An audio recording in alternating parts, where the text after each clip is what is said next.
অনেকদিন আগে এক চাষি ছিল। বুড়ো পিতামাতা, বউ আর যমজ ছেলে মেয়ে নিয়ে ছিল তার সংসার। তবে বড়ই অভাবের সংসার, কিছুতেই অভাব মিটে না। অবশেষে একদিন চাষিটি বলল, আমি বিদেশ চললাম, কিছু টাকা করে রোজগার না করলেই নয়। হয়তো অনেক বছর লাগবে, কারণ বেশ কিছু টাকা করি হাতে নিয়ে তবেই ফিরবো। এখন আমার যা কিছু আছে তোমাদের দিয়ে যাচ্ছি, তাই দিয়ে যেমন করে পারো সংসার চালাবে। এই বলে চাষিটি রওনা হয়ে গেল। সেই দিনই সন্ধ্যাবেলা ঠিক চাষিটির মতো চেহারা করে এক ভূত এসে ওদের বাড়িতে হাজির হলো।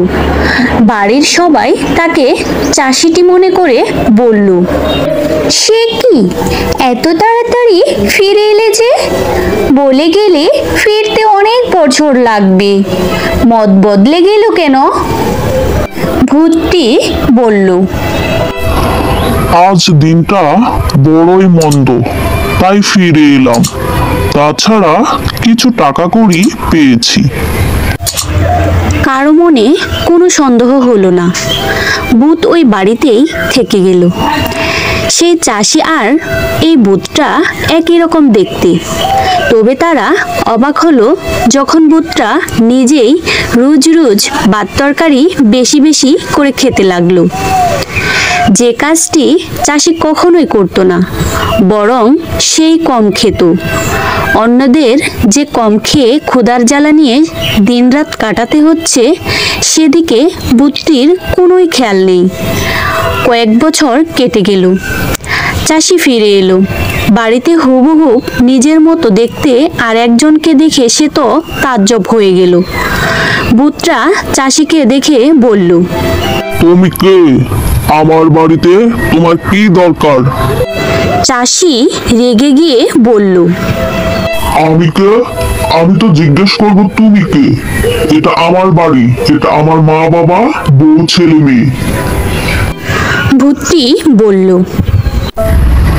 এ তো অদ্ভুত কথা।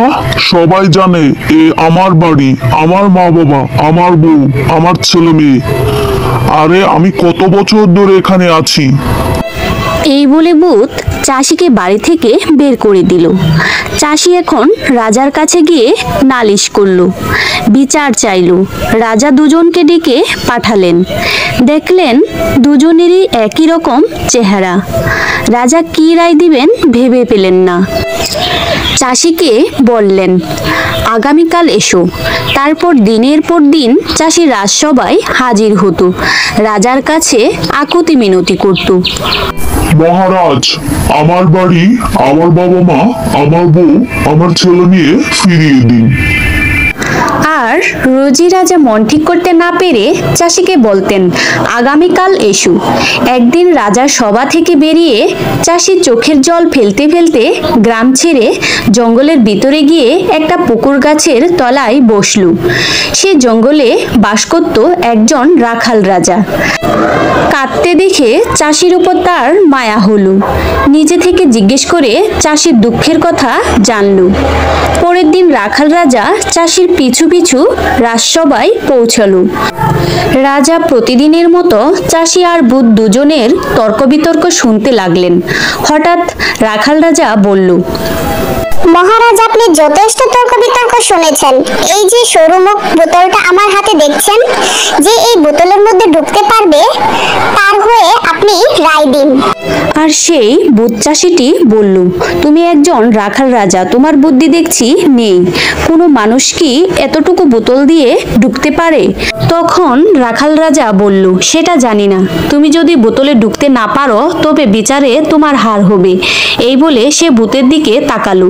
ভূত বলল, নিশ্চয় আমি ঢুকতে পারি। এই বলে সে একটা ফড়িংয়ের মতো ছোট্ট হয়ে বোতলে ঢুকে গেল। রাখাল রাজাও সঙ্গে সঙ্গে বোতলের ছিপি এঁটে দিল। ভূতটা আর বের হতে পারল না।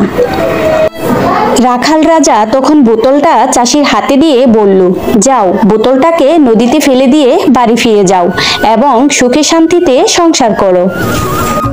ছোট্ট বড় বন্ধুরা, আমার গল্পটি ভালো লেগে থাকলে তোমাদের আমার ভিডিওটিতে লাইক করে চ্যানেলটিকে সাবস্ক্রাইব করে দিও। তো দেখা হচ্ছে পরবর্তী কোনো ভিডিওতে।